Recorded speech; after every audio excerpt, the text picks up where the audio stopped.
Breaking news. Isang patay, isang sugatan ng tambangan ng sasakyan ng kapatid ni Shariff Agwak, Mayor Datu Ahmad Mitra Ampatuan sa bahagi ng Datu, Saudi Maguindanao del Sur, ngayong umaga ng Martes, February 17.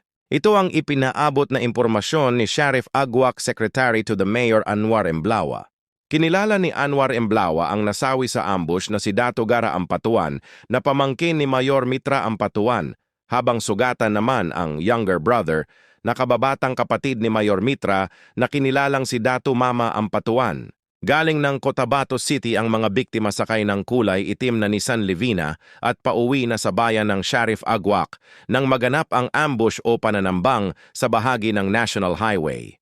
Nagawa pa ng driver na imaneho ang sasakyan hanggang sa makarating sa bahagi ng Datu Unsay upang humingi ng saklolo. Nagsasagawa na ngayon ng follow-up investigation ng PNP sa insidente.